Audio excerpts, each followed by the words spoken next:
Nightcast. Stephen Lloyd Gilbreth brings you the current news from the world today and how it relates to Bible prophecy. Understanding the end-time events leading to the peaceful world tomorrow. Ladies and gentlemen, Stephen Lloyd Gilbreth. And good evening, friends. Welcome to this Thursday night, September 10, 2015 edition of Nightcast. Friends, tonight, areas of Japan are on high alert as heavy rains and floodings continue for a second day. Thousands of people have been advised to evacuate their homes, and reports of landslides and floodings. One person has been reported missing, on top of whatever they can get on top of. And, we do have Sarah Campbell with an update. The speed and intensity of the flooding left many stranded, desperate for help. This is Joso City, about 50 kilometers north of Tokyo.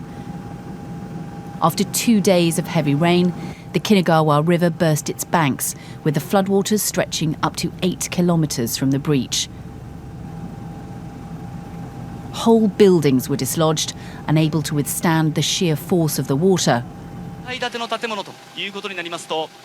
The emergency services helped people and their pets, plucking them one by one from rooftops. The heavy rains are unprecedented and likely to continue. The government will prioritise the safety of people's lives and take every possible disaster measure. The flooding has been caused by the fallout from Tropical Storm Etau. That is now subsiding, but another storm, Kilo, is on the way. Weather warnings have been issued for 5 million people across eastern Japan. 800,000 have been advised to evacuate their homes. Most people had little time to gather together belongings, and now they can only wait for the floods to subside. Even though in the past there was heavy rain, I've never seen so much water before. In some places, double the amount of rain fell in 48 hours than would normally be expected in the whole of September. More is predicted on ground which is already saturated, threatening the homes and lives of hundreds of thousands of people. Sarah Campbell, BBC News. Friends, when I see flooding like this, I have to go to a verse in the Bible. Actually, there are several others that parallel and say the same thing. But in verse 4 of Leviticus 26, right after God starts that chapter, in verse 3, he's saying, if you diligently hearken to my voice and obey me, then I'll give you all these blessings that he enumerates. Let me flip quickly there. If you've got your Bible handy, you might want to turn there with me. Leviticus 26, it's one of two chapters in the Bible we call the blessing and cursing chapters. And each of those two chapters start out with God saying, if you obey me, here are all the blessings I'll give you. Then halfway through the chapter, roughly halfway through the chapter, God says, on the other hand, if you don't obey me, here's exactly the opposite of all those blessings, all the curses you'll get for not obeying me. But Leviticus 26, first few verses, he says, we're going to verse 3, he says, if you walk in my statutes and keep my commandments and do them, then, verse 4, this verse I wanted to focus on related to flooding. I will give you rain in due season. Now, poetically, even literally, God means by that, well, I say poetically because you got to kind of read between the lines. I'll give you rain in due season. God's not just being a poet, using flowery language. He's saying, I control that. I'll give you the right amount of rain. Not too little so that you'll have drought, and not too much so that like this you'll have flooding. Now, in a way, it's too bad that Japan, which developed some pretty good relations with the people of the United States following World War II. I watched a video the other day showing how the Emperor of Japan during World War II, Emperor Hito, as he was talking with General MacArthur during the surrender terms, he stood before General MacArthur and said, listen, in complete submission, he said, I submit to you, General MacArthur. He said, and please put the punishment on me, not on the Japanese people. He says, put it on me, put it all on me. And General MacArthur asked the emperor to please sit down. And they were in Japan at the time, in the emperor's quarters, but, you know, the emperor had submitted and surrendered to the United States. General MacArthur asked Emperor Hito to sit down, please. And the general said to the emperor, he said, Emperor Hito, I need your help. And the United States, through General MacArthur, arranged to have Emperor Hito stay in office. And yet the terms of surrender put the emperor, you know, for the moment, more or less under the United States in a certain kind of way. But the United States said, we're not going to take over this country, but I need your help so that we can carry out the terms of this, and you know, help the Japanese people get on their feet. And anyway, friendly terms came about, as you well know. And it's too bad in a way, because Japan in many ways follows the United States. And if the United States, I say this because the United States is not obeying the commands of God. Now, we do some things good, but it's like, you know, Adam and Eve in the Garden of Eden, when they ate of the tree of the knowledge of good and evil, they decided for themselves. They would decide what's right and what's wrong. And God kicked them out of the garden, barred them from the tree of life, because they proved they weren't going to obey their Creator. They're going to decide for themselves what's right and what's wrong. So God has allotted us 6,000 years to find out what that's all about. And this is part of it. Japan is not obeying the commands of God, and in following the United States, which is not obeying the commands of God, though the United States is having its share of both drought and floods. But I just mention that because, friends, we bring you news related to the Bible and prophecy. Sorry about that crazy shot. I meant to switch over to another bank of shots where I could go to our chart just quickly. I know I put this up a lot. Some of you complain, I see that chart a lot. Well, memorize it. Get used to this. We're going to keep using it a lot, but I'll try to not hold it up as much for some of you to say I'm leaving it up there too long. Most of our stories relate to these first four seals, and this one on the Pale Horse, the seismic conditions, flooding, really relates to whether we're obeying our Creator or not.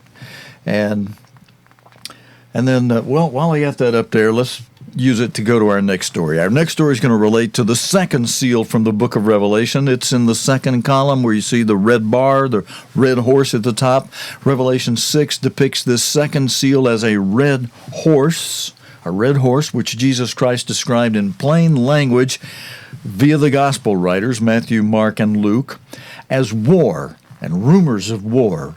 And this next story is about war in Syria. Their civil war against one another and each other. Reports. Groups or governments are still involved in the use of chemicals as weapons in Syria. We've tracked down some of those who say they witnessed these incidents. For the children of Syria, it's not the high seas they must fear, but death on dry land. When Samin was attacked, witnesses say they heard a helicopter, and only the government has helicopters in Syria. But there was no explosion, just casualties. Reports suggest the smell, signs, and symptoms were consistent with a chlorine attack. There were dozens of victims. Among them, 6 members of one family. Much of this video is too graphic to show. Doctors struggling to try to revive people. And the 3 adults and 3 small children dying, without a scar on their bodies. Government forces are repeatedly accused of being behind many of these attacks, but they've told us they haven't used any chemical weapons, blaming terrorists instead. Rebel forces and more recently Islamic State also stand charged. The militants have repeatedly attacked Mara, but 2 recent strikes are feared to have involved chemicals. I understand samples have been passed on to the British government for testing. This time, the symptoms were different. The fear is that Islamic State has acquired and now used mustard gas. How do you know that this was some form of chemical weapon and not a routine munition? After seeing the symptoms, and after talking to many other people who confirmed that mustard gas was used, symptoms were suffocation, blisters, watery eyes and runny nose. There was a very bad smell as well. We asked a leading chemical weapons expert to look at this evidence. The photographs I've seen of both the injuries and the unexploded projectile, as well as the descriptions of the actual incident, lead me to conclude that there's very strong and compelling evidence that this was a vesicant, a mustard agent that was used on this attack. Few have witnessed the darkness of Syria's war like the men of the civil defence. When there's an attack, they come to the rescue. They've been at more alleged chemical incidents than anyone. We met them in Turkey, where they were getting training. Ibrahim struggles to forget what he saw. The children choking, a pregnant woman who miscarried, and he has no doubts what caused it. The chlorine issue is now open for the world to see. What kind of strike would make children suffocate? Let's say grown-ups are pretending, but how can 2 months old pretend that they are suffocating? You've seen them in the video, how they're gasping for air. Children from 2 months to 3 years old. This is not an act. Such images haunt the minds of Syrians. But for Ibrahim and the civil defence team, there's no escape, as he prepares to head home to Syria, to a country consumed by blood and chaos. And as he does, more Syrians are gathering to leave. These exclusive pictures were filmed at the border this week. Families who've endured 4 years of fear, who've been shot at, shelled and gassed. Unsurprising then that so many are now on the move. Ian Pannell, BBC News, on the Turkey-Syria border. In the past few days, more than 20,000 refugees, mainly from Syria, have arrived on the Greek island of Lesbos. To ease conditions there, the government in Athens has chartered ferries to bring them to the mainland. The BBC's Fergal Keane took the journey from Lesbos to Piraeus with the refugees. Before the war, it carried tourists. It's the most repeated phrase here. Before the war. They couldn't have imagined waiting for a boat in the pre-dawn hours in a European port. It's just about 3 o'clock in the morning, and this is the moment that so many people here, over 2,500, have been waiting for. They will be allowed to board the ferry in a few moments' time, and many have been waiting here for days, and they see this as a crucial part of their journey. It was the quiet that was most striking. An exhausted quiet. Each adult paid €60 for the trip. Children over 2, €30. On board, a cheese sandwich and a bottle of water. And then sleep. Wherever they could. Almost everybody wanted to reach Germany or Sweden. They'd all heard about the more liberal asylum policies. The artist Guevara Jesus is with his wife, 3 young children and a family friend. heading for Germany because his life in Aleppo has vanished. Syria is finished. There is no place called Syria anymore.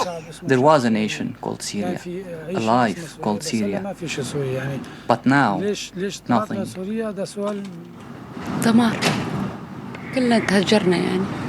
Destruction.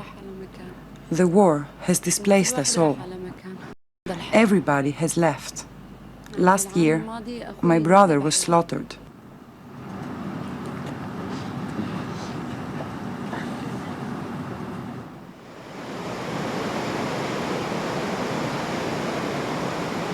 It's dawn and we have another 8 hours travelling before reaching Athens. And then it strikes you that people on this ship, the refugees, they don't count travel in terms of hours, days, weeks, but months, and for some of them years. There were large numbers of young men aboard. Many said they were fleeing conscription by different fighting factions, but some in Europe will be made nervous by this. Maher is a bar worker from a Kurdish area of Syria. Do you understand people in Europe who are afraid that jihadis will smuggle themselves in alongside the refugees, the genuine refugees? I hope that things not happen, but they have to scare about that. They have to scare, and they have to protect himself about that. 12 hours after we'd embarked, the Venizelos reached the port of Piraeus near Athens. Not a journey's end, but a moment of arrival that galvanized people's spirits. Jovara Hesu hopes he'll get his family to Germany soon, but there are new borders to cross, many miles to go. Fergal Keane, BBC News, on the ES Venizelos. Friends, you heard the point in there that there are fears that along with the refugees there might be terrorists, and that provides a good reason why the United States should be very careful about who's coming into the United States. If they're going to allow some refugees to come to this country, their background should be checked out very, very thoroughly. And when you really understand it, God gave this country to certain descendants of Abraham, of Isaac, of Jacob, primarily to one of Jacob's sons, Joseph, who got a double portion, who had two sons, one of whom, Ephraim, is mainly the modern-day descendants in the UK and Canada and few other places around the world, but let's just say the United Kingdom, and his brother Manasseh, which today is largely the modern-day descendants of the United States. And that heritage, the people of this country to whom God gave this country should wisely protect that heritage. But no, we don't understand who we are, and even some who've heard that, without checking carefully the sources that can be checked to show the history, talk about migration, the migration of the tribes from the Caspian Sea. You trace it backwards from us.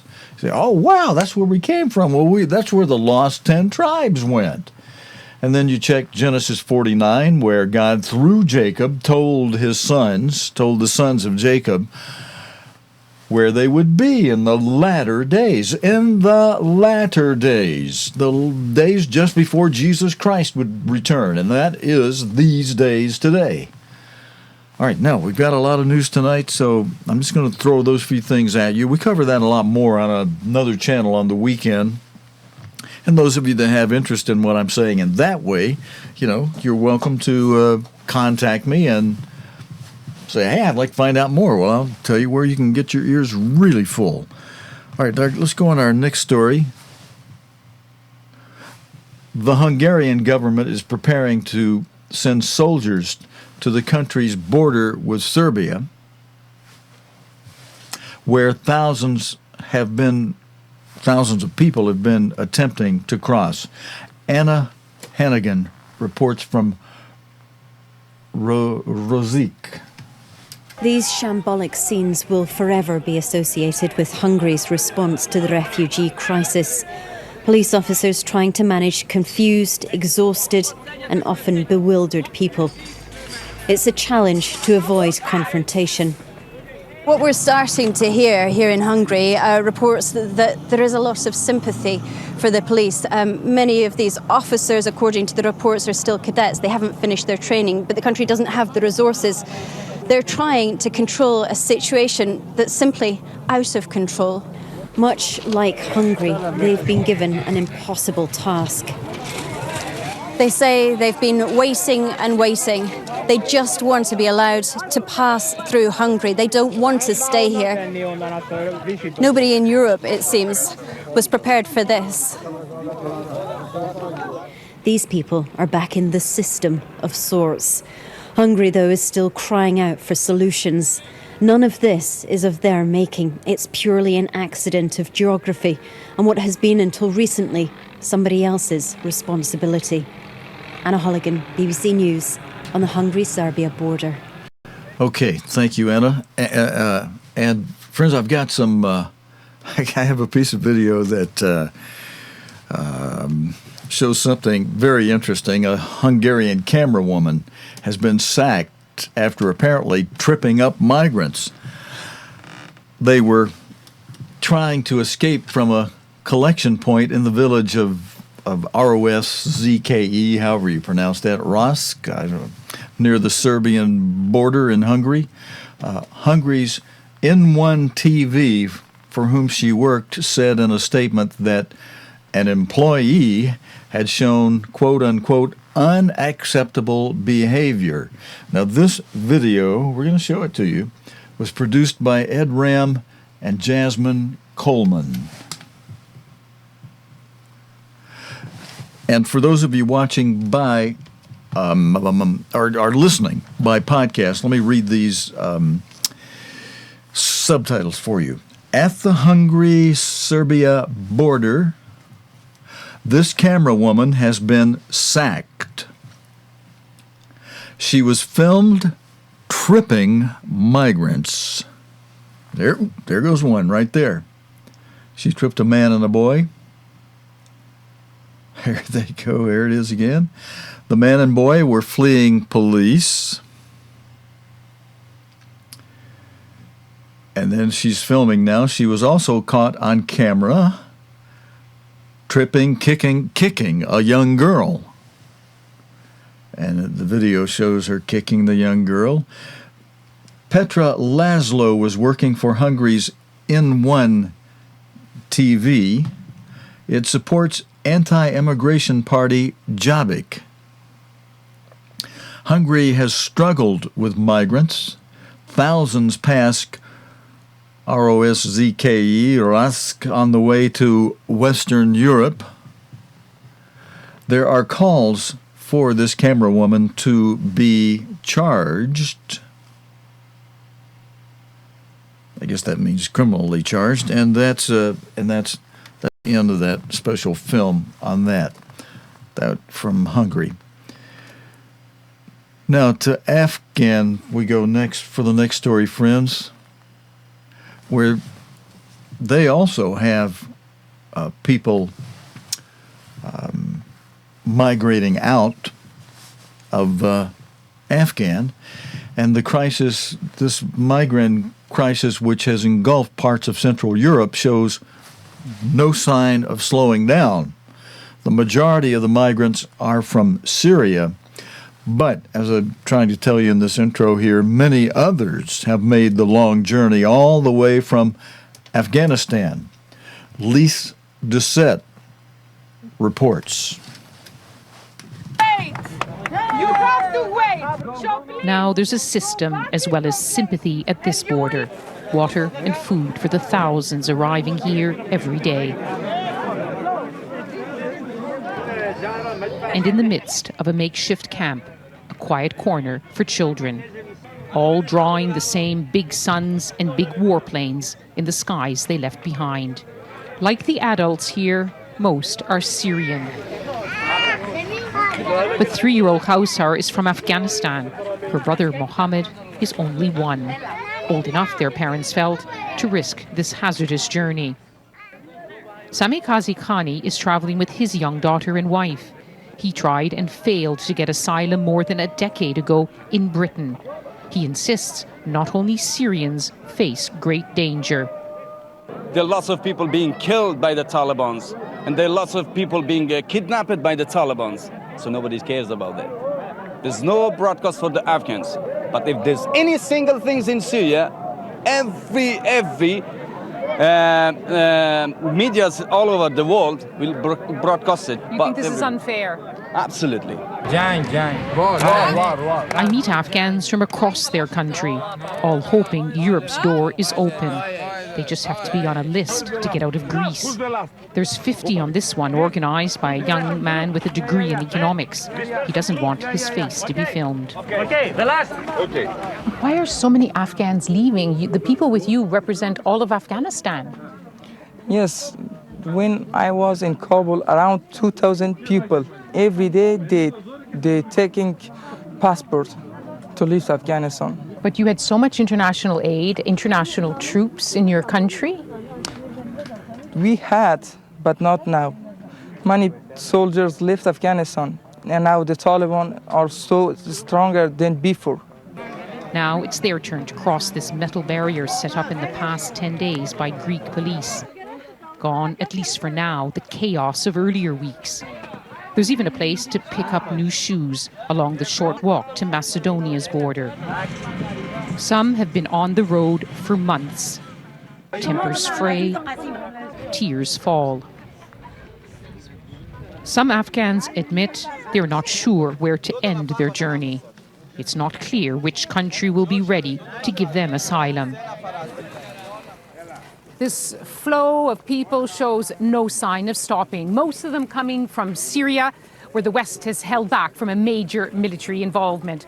But many of them also come from Afghanistan, where there was a huge presence of international forces as well as foreign aid. The old wars just continue, the new ones get worse. And for all of the people here, their only future is in Europe. Macedonian soldiers keep a watchful eye. Off camera, one tells us he served twice in Afghanistan. I knew it would fall apart, he says. But no one, most of all Afghans, expected this. Lise Doucette, BBC News, on the Greek-Macedonian border. And friends, all of this simply showing how big changes are underway in Europe. Big changes. Now, let's come back to the United States, or go to the United States for a moment. We showed you video yesterday about the plane in Las Vegas, the British Airways plane that caught fire. And today, the U.S. Aviation Safety Body has issued its initial findings after that British Airways plane caught fire on the runway of an airport in Las Vegas. Richard Westcott reports. Well, basically, the worst thing is when something is uncontained in an engine. The casing around the engine is designed to stop bits of metal and other parts of the engine flying off into the aircraft if it disintegrates, if there is a problem. And it's incredibly dangerous if that casing doesn't hold in those bits of metal, because if it hits the aircraft, and this happened with a Qantas flight a few years ago, an A380, a huge aircraft. There was an engine fire, it wasn't contained, and bits of shrapnel effectively strafed the aircraft. It can hit the wires that affect the controls, it can hit the fuel tanks, and so this is the bit that they will be most worried about. It looks like a part of the engine broke, a key part of the engine. We don't know why that is yet. It's quite possibly a fatigue crack, something like that, but they'll need to check.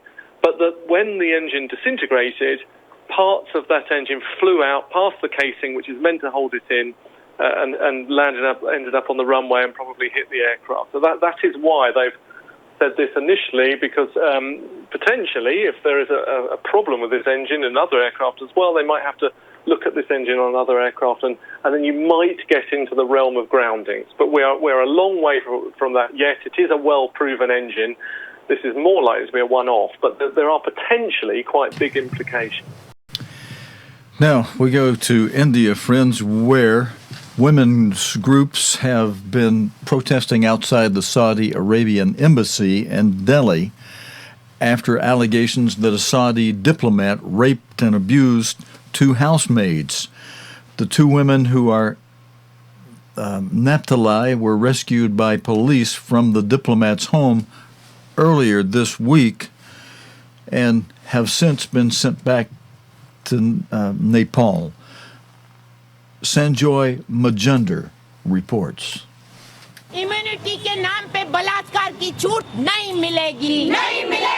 Protests outside the Saudi embassy in Delhi after one of its diplomats is accused of sexually assaulting 2 housemaids. There's concern here that India is coming under pressure from Saudi Arabia to drop the case. This is an exclusive apartment block in the upmarket suburb of Gurgaon. And it's from here that police earlier this week rescued 2 women from a flat that had been rented by the Saudi embassy for one of its diplomats. The police were acting after a complaint made by a rights group, and the 2 women who were from Nepal told the police that they'd allegedly been confined in the flat for several weeks and also allegedly repeatedly raped and beaten. It's a very, very often case. Now we came to know this is the case of a diplomat. You know, the government of Nepal and the Saudi government has a very, very friendly relations we have. And between the 2 offices here, in Delhi also, we have very good relations. And we are trying now to have our own kind of mutual discussions also regarding this case. The Saudi Arabian embassy here in Delhi has issued a statement strongly denying the allegations. And breaking news, the Saudi embassy officials will... In fact, it's upset at the way this case has been highlighted by the Indian media and presented. It's criticized the police, for instance, for issuing statements without, as it says, a formal investigation having been concluded. India, though, finds itself in a tricky situation. No action can be taken against the diplomat unless his immunity is waived by the Saudi Arabian government. The case also comes at a difficult time for the 2 countries. India is trying to improve ties with Saudi Arabia, and Prime Minister Narendra Modi is expected to make a visit to that country in the next few months. Friends, our last story for tonight shows you how the situation in Europe with farmers is kind of a bleak one. Brussels has been full of unhappy farmers. They say prices will not cover cost. The EU agrees, and the EU is offering 500 million euros to help. But there is still tension. BBC World News explains. Oh, and friends, let me see. This is going to be one of those with music, and it's got subtitles, and we don't have a license for the music, so I've got that cut off, but I'll read the subtitles for those of you listening via podcast. Belgium, French, and German farmers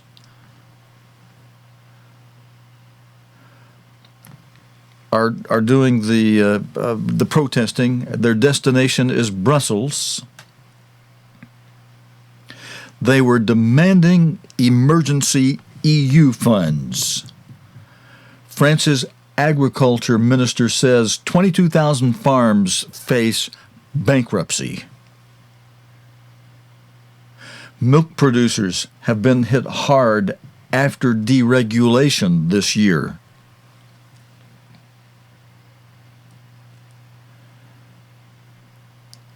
Farmers have also been hit by changing dietary habits, slowing demand from China, a Russian embargo on Western food.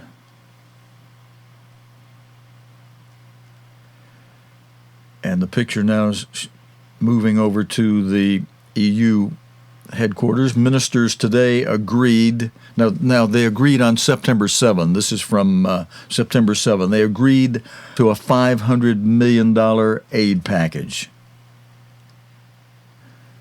But some say it doesn't go far enough. And friends, that's our news for this Thursday night. We are off Friday and Saturday nights. We'll be back, God willing, Sunday night with the day's current news related to the Bible and prophecy. And for those of you who follow what I do on the weekend, we'll be on a different channel on Saturday. for that. Otherwise, again, until next time, this is your host, Stephen Lloyd Gilbreth, saying so long and good night, friends. You have been watching Nightcast with Stephen Lloyd Gilbreth. Nightcast can be seen Sunday through Thursday nights here on cogtv.org. Tonight's program is also available anytime on demand in the cogtv.org video archive.